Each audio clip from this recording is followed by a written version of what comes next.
Today we have a very special episode. We want to make sure that for any of the viewers at home, this is going to be about some touchy subjects, some strong things. Yes, and I would use caution. Caution for the there viewers. There are some subject matters that might be touchy for some people. There's some sexual content in my book.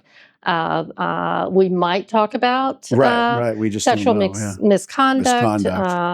But I try and go light with it as much as possible. Yes, thank you. And this is J. Lauren Sangster, the author of it's a memoir about personal healing. Yes. What's the name of the memoir again? It's called The Girl Who Flew Over the Honeysuckle Hedge. Yes. Her lifelong journey of coping and healing with CPTSD, or complex post-traumatic stress disorder. And so the book itself has been several years in the making and a lifetime before that. Yes. And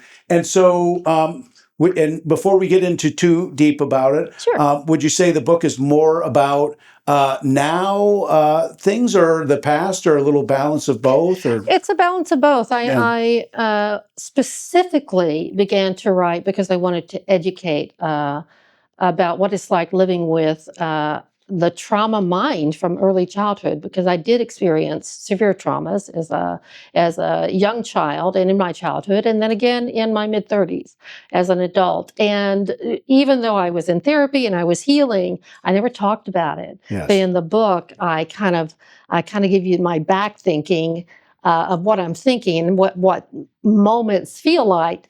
But it's very different what might come out of my mouth or behind the smiling face. Right, exactly. Very much a mask and putting on a facade for the world. Well, the book is a lot about healing and hope. Yes. And so, I think the question is was there something specifically that inspired you to bring this to pages? Yeah. Yes. There was a little over 4 years ago, or nearly 4 years ago, I should say, I had gotten to a point in my life where I felt like I had no purpose. Yeah. I had lost everything. My husband had died. I had been through quite a lot. A lot of people in my life had died. And I really was struggling to want to stay here. I mean, I have to say that I was struggling to want to stay here. And of course, I made the choice to stay. Yeah. But in doing so, I decided that I could no longer hide so much of my life from so many people. People in my life knew me for 30 years plus, knew nothing about me, nothing about my childhood, nothing about what happened to me in France.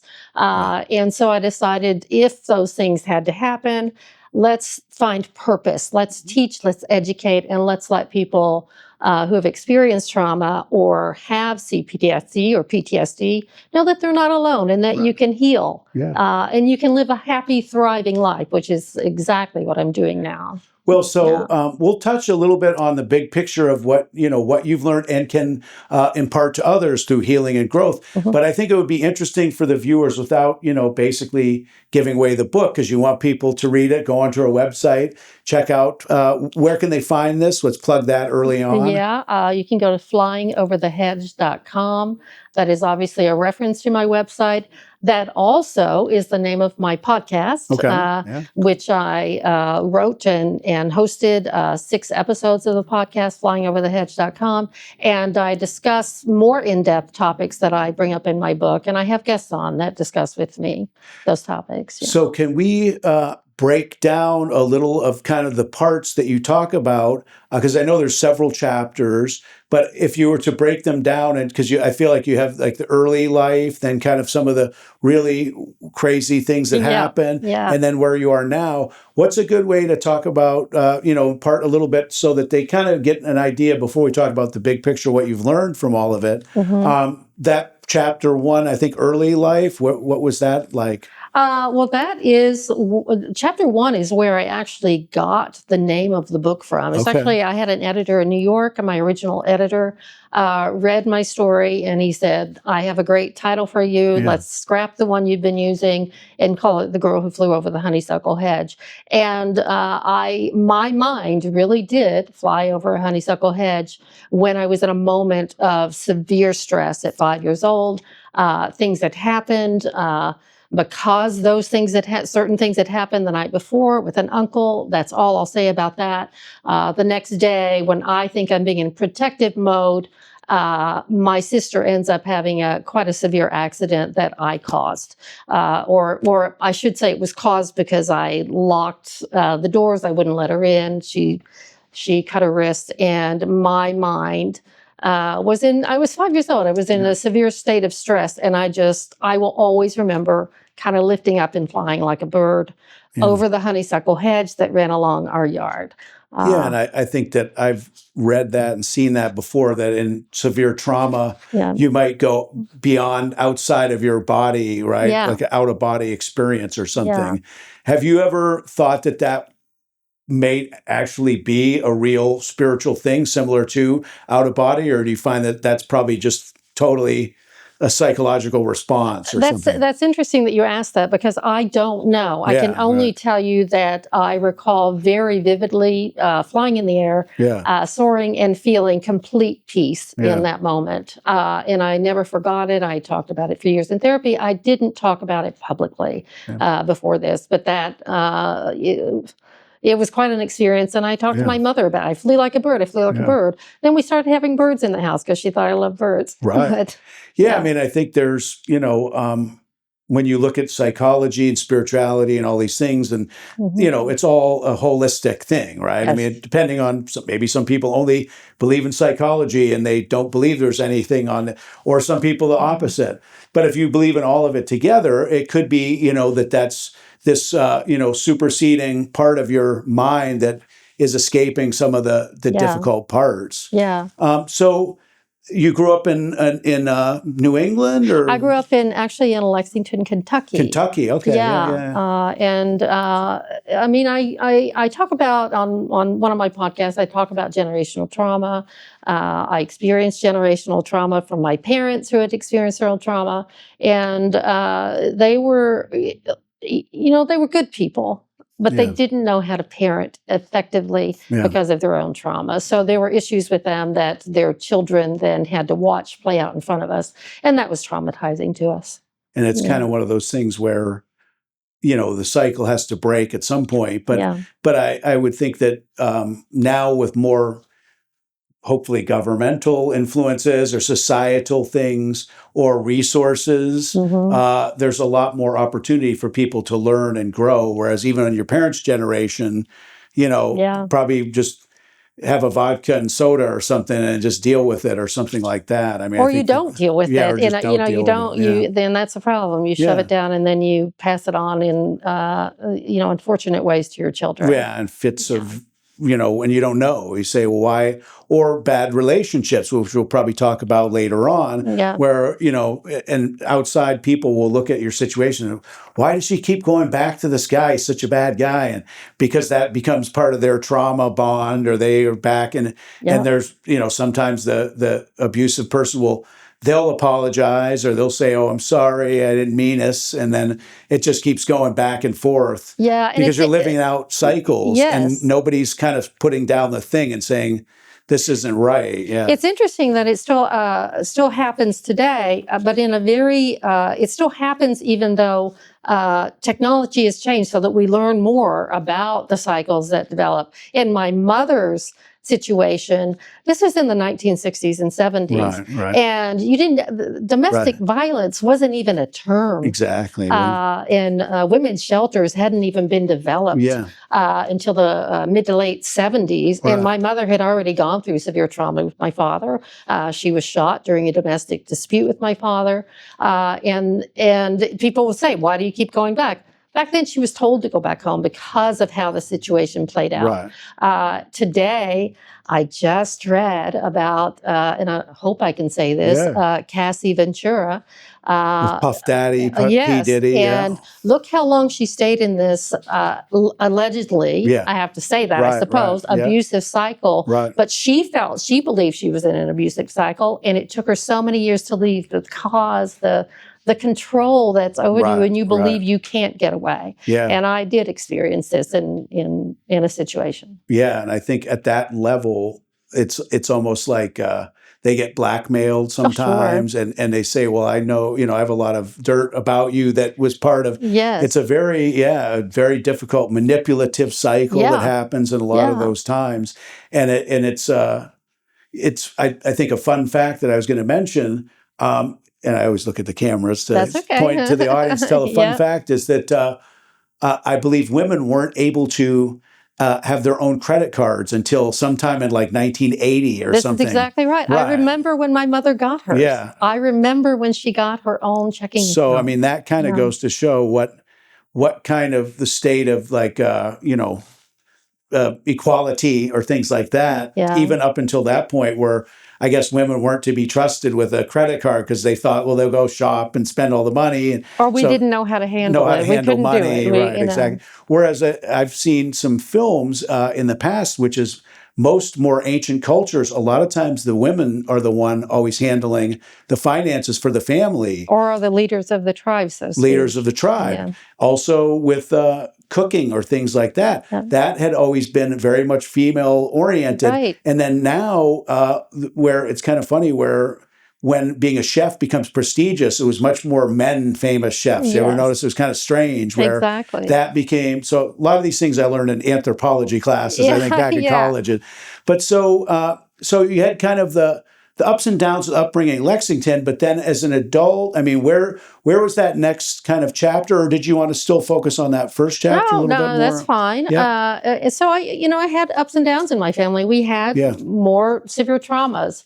I chose to leave home. I actually felt like I never wanted to go back there. I did visit my family, but I never wanted to live there. I eventually, I studied religion. Yeah. I left religion. Yeah.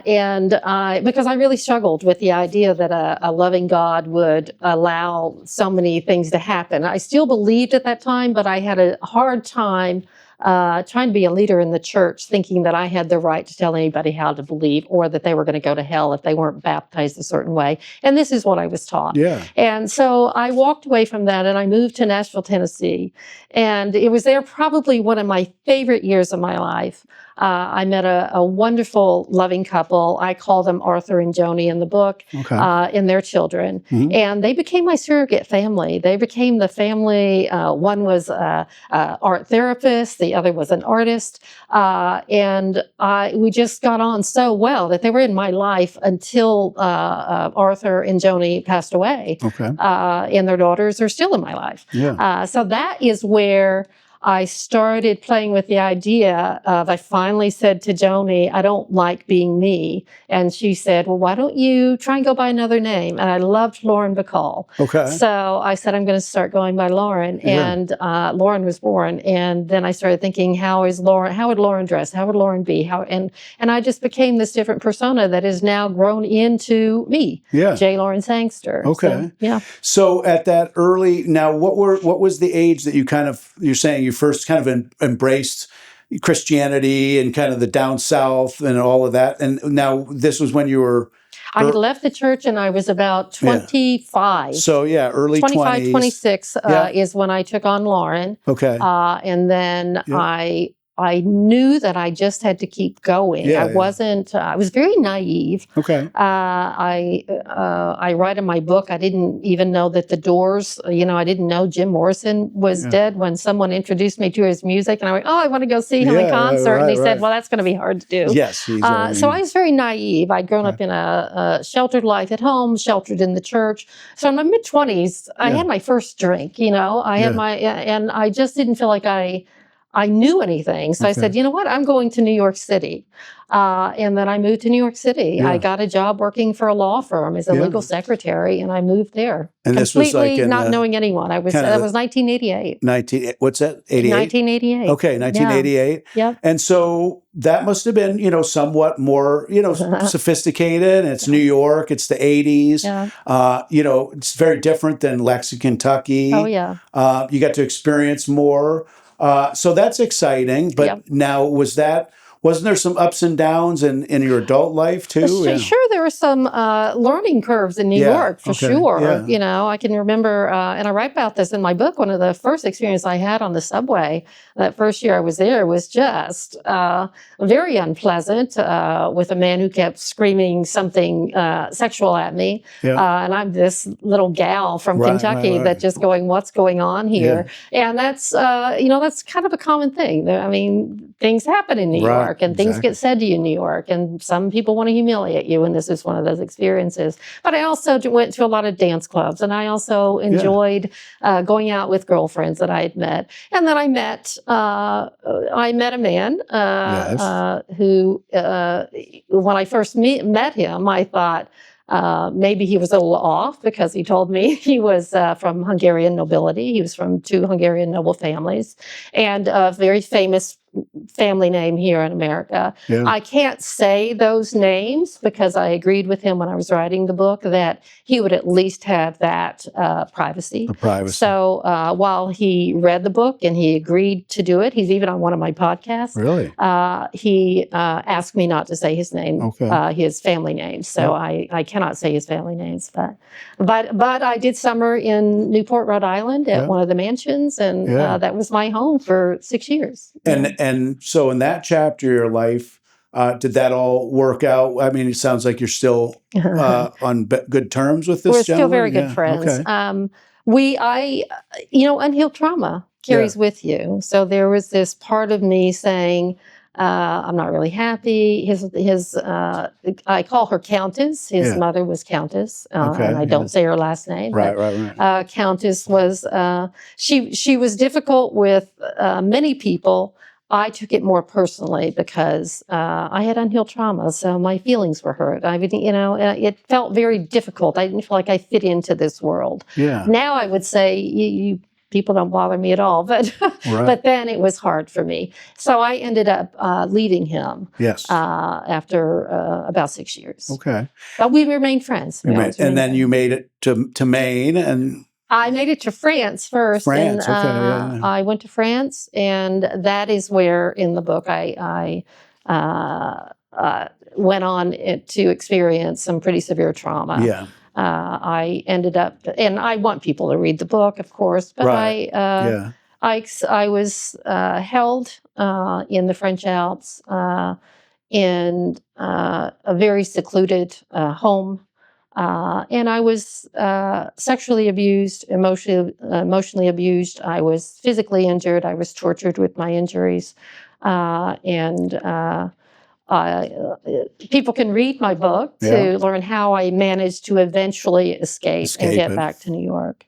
And this was in the early 2000s, kind of? That was in the about 1996, 97. Yeah, 96, 97.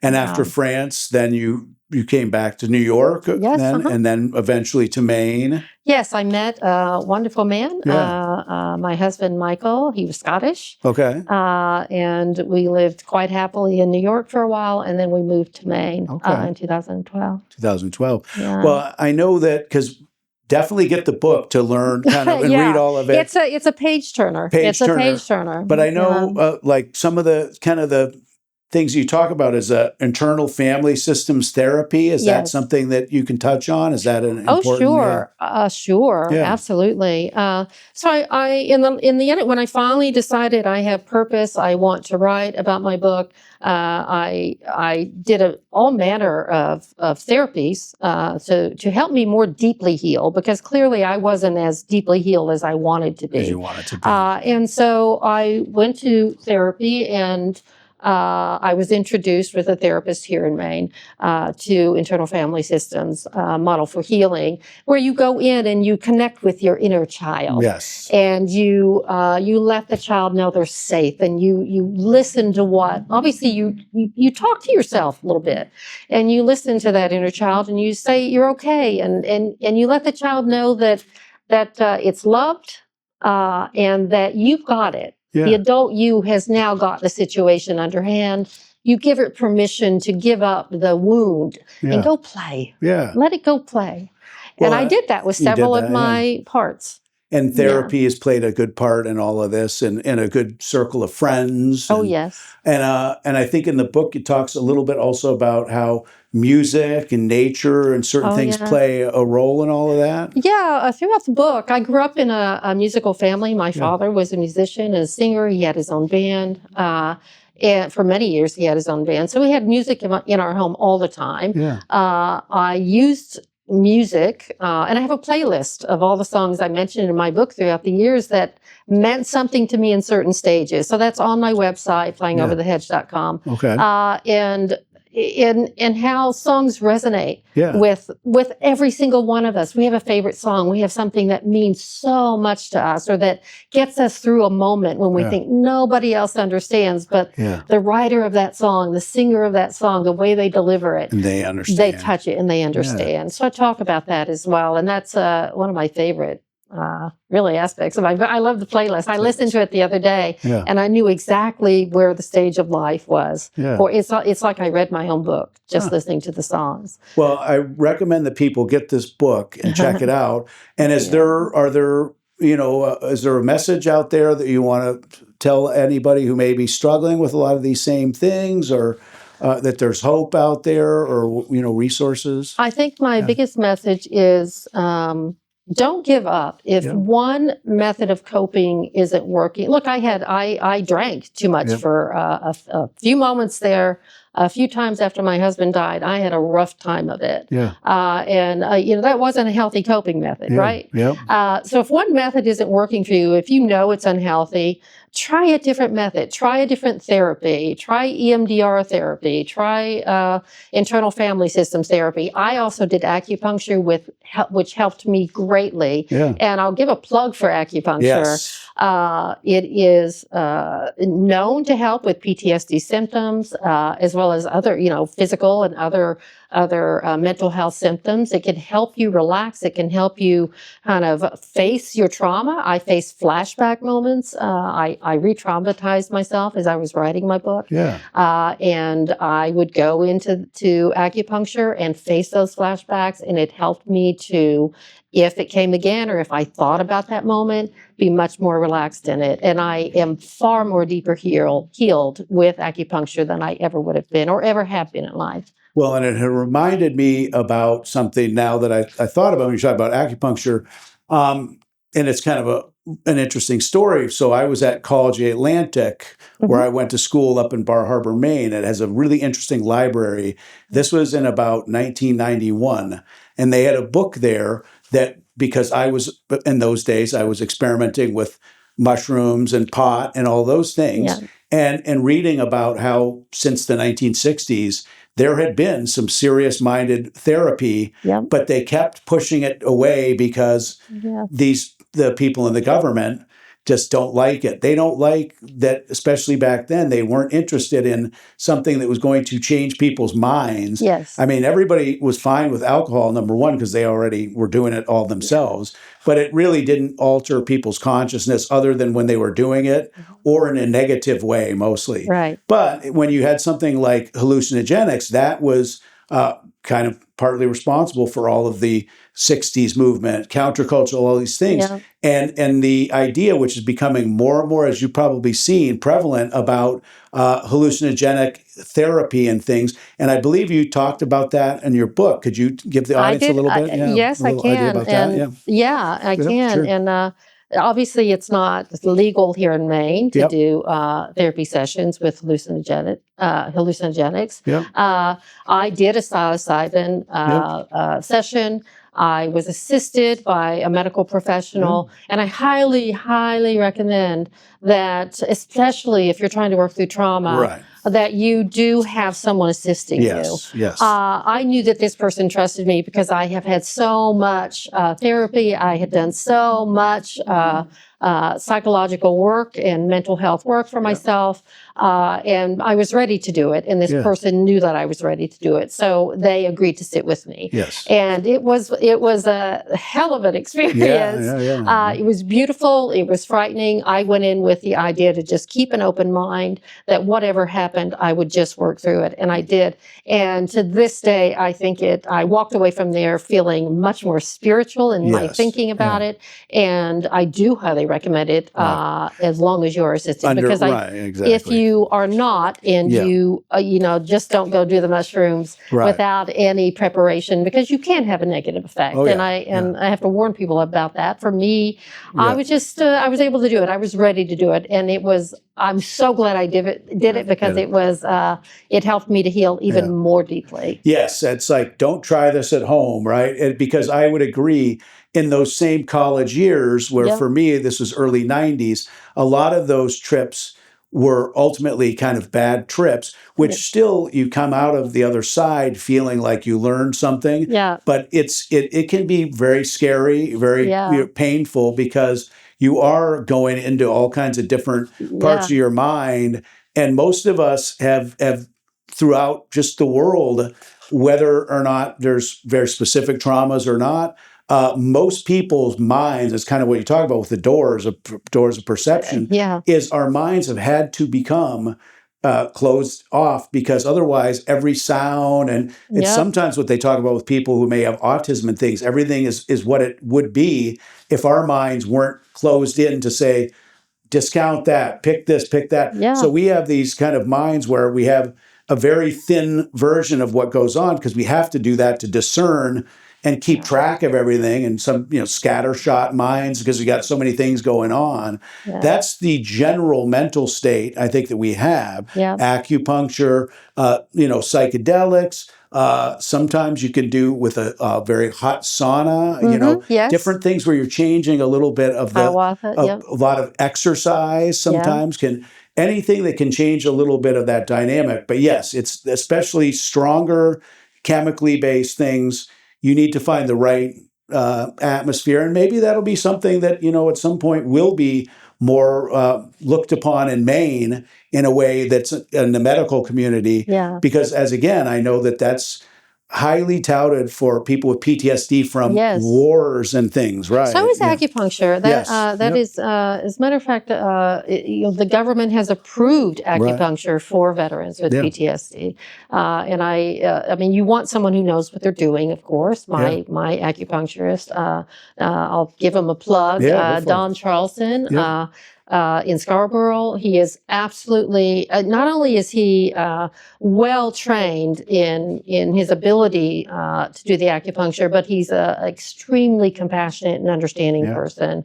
There were moments when I just thought, oh, he's not going to be able to handle what's happening to me on the table in the moment. And he was superb in how he handled the situation. Yeah, and there's, as a person like myself who exercise, yoga is a great, yoga very similar in a lot of ways, because a lot of the stresses and the things that we have are caught in these muscles or in between. Exactly. And so the body remembers. Yeah, and that's if you can get them out through stretching, yoga, heat, hot yoga is good, acupuncture, and even some insurance companies, I believe, are starting to see the healing benefits of it, and even cover some amounts of acupuncture. So that's always interesting. So also, I know there's a self-help program you're really interested in, and you've worked on for a long time. You wanted to tell the folks a little bit more about that as well. Yeah, this is exciting for me because this is where I get to practice beautiful, big compassion for others. And one thing I want to say is if I don't want to be the victim. I am more than a victim of circumstances. I'm a writer. I love to dance. I love to do artwork. I'm a good cook. We carry these other parts of us that are just as important, and we are not just the victim of circumstance.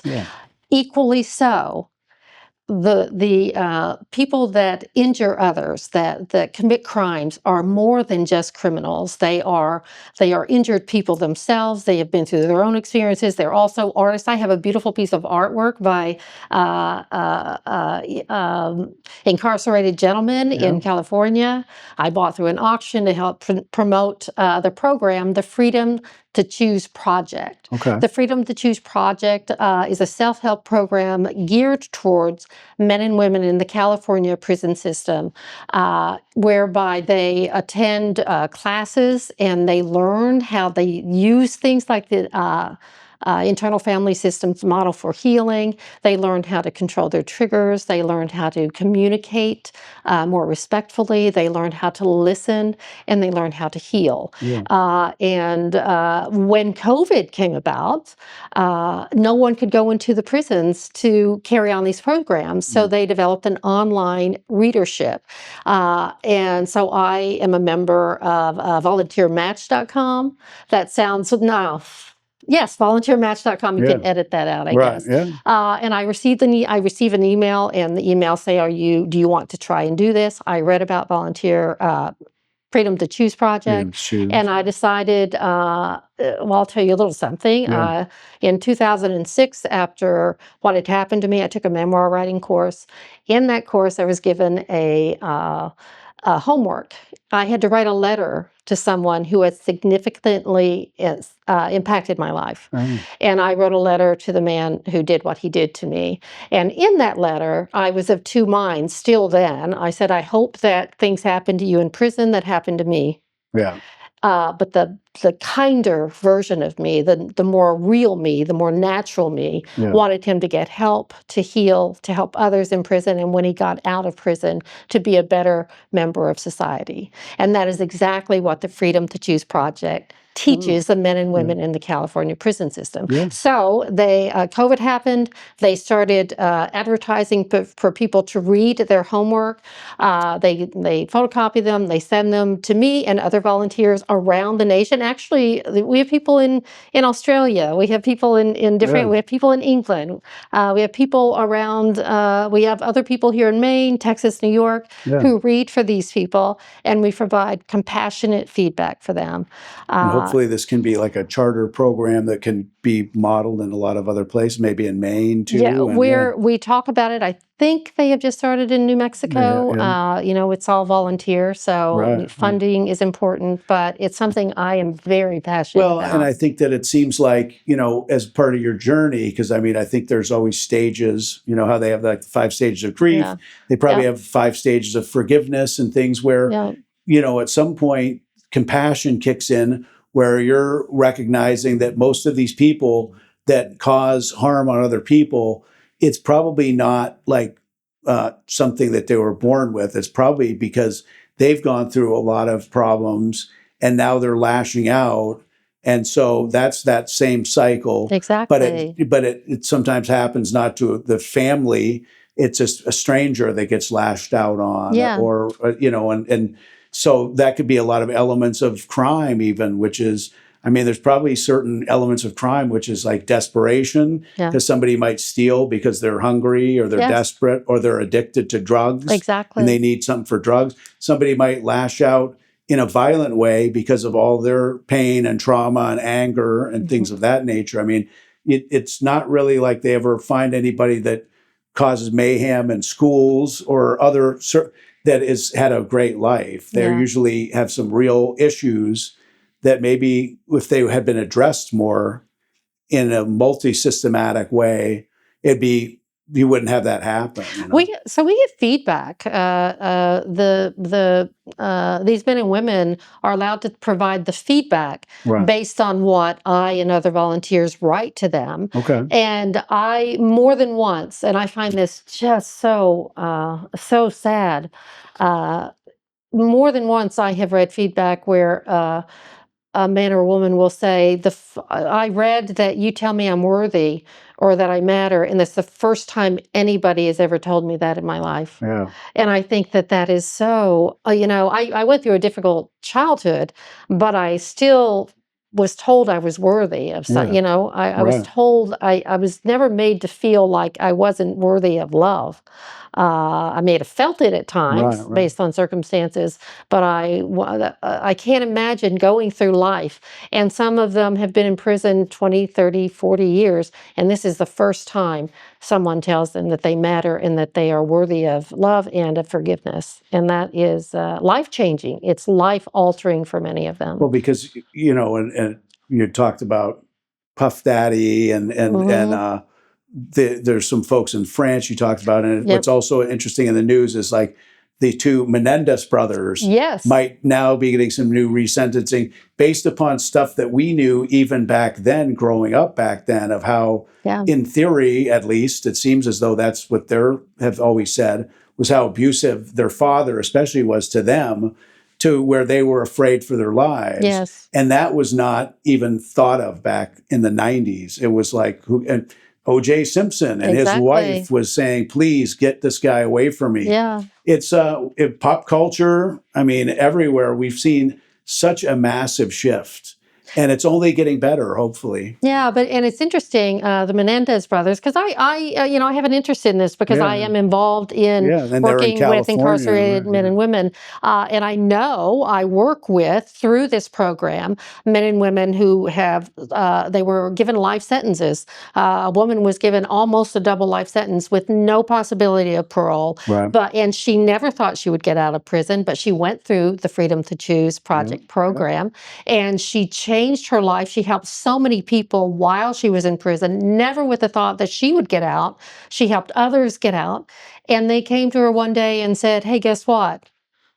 You're going to the parole board. Because she had changed her mindset and changed her life and was such a positive force. Same thing with the gentleman I work with. I don't think they'll mind me saying their name, Rhonda and Eddie. And I say Rhonda and Eddie, they're on my podcast number 6. It's such a spectacular podcast. It's so moving to hear them tell the moment that they began to gain a new perspective, to change their life, and they never thought they would get out. And so it's working, and this is what happened with the Menendez brothers. They were such a positive force. They never thought they'd get out.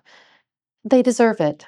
They deserve it. They truly have changed their perspective. And even going way back in the pop culture kind of canon is the Manson women, and some of them, they were kind of brainwashed and they were, kind of really, in a bad way at that time. And now I think there's, differing views about, Charles Manson was never going to get out, and he never did. He died in jail. He's never going to change, never changed he his never perspective. changed his mind, but a lot of the women that were around him. My question about that is, because we had a gentleman on our other podcast, a kind of show called the Baller Broadcast, who much of his conversation that we had was with Chris Busby as the host of that, was about the parole system in Maine, which apparently there really isn't one. Now, that could be a very difficult thing, because how do you impress upon an inmate that they do need to change, or that rehabilitation is a thing, if there's no light at the end of the tunnel? So that's a very difficult thing that I think is being discussed a lot is, tough love, or whatever you call it. I don't know how loving it is, but I disagree with that. But I disagree with no parole. I understand you have to serve your time, and I don't know what the longest sentence is. Do you need incentive to change? No. Can you find freedom and happiness within a prison system? I know that you can, because I work with people now who did, and their life changed so much that they were granted freedom. I would love to see that change. My thought process is try and catch the juveniles before they end up in prison with a program like this would be absolutely beautiful. Help them change their perspective before it gets that bad and they end up in a system that won't allow them the parole. Try to see if there's ways to get them out of that painful spiral that oftentimes does lead to that, and not only to consequences for their lives, but obviously oftentimes consequences to other people who didn't even have anything to do with any of it. Exactly. Whether it's anything from drunk driving on to more violent, crimes and things like that. And there are some harsh sentences too, and I do think it's sadly gender, races. The sentences are very different, and that's a whole other podcast. That's a whole other podcast. Story. Yes. Well, can you tell everybody again where they can find the book? And again, it's The Girl Who Flew Over the Honeysuckle Hedge. You can buy it online. You can go to my website at flyingoverthehedge.com. Flying Over the Hedge. I encourage you to listen to the podcast because there's some really good stuff on the podcast, and I have some really wonderful guests that go more into detail. One thing I hadn't mentioned is family or parental estrangement. I became estranged from my family. This is a big topic today, and I didn't know that 25% of us are estranged from one or more family members in the United States at any given time. And that's huge. Right. And so that's a big topic. And I discuss that at both ends, from me, who became estranged from my family, and from my partner who had a child become estranged for him. So we come at it from both ends, and it's a great discussion. Definitely flyingoverthehedge.com. And that's also where the podcast is located. You can find the podcast there, or you can go to Spotify, you can go to iTunes, and you can get the book on Amazon, Barnes & Noble, Google, Goodreads, or find it at Print. Print will be selling it up on Munjoy Hill. Now, is that podcast ongoing, or was that a 6-part series? Do you think it'll just keep going? It's a 6-part episode of this series. We'll see how it does. I have so many things I could talk about on the subject, and so many more guests I could have on that I am considering doing a second season. We'll see how it goes. Excellent. Yeah. Check that out. Check out the book, the podcast, everything else. I want to thank you so much, Lauren. Thank you. I appreciate it. Thank you so much. And we'll be right back right after this. Thanks again.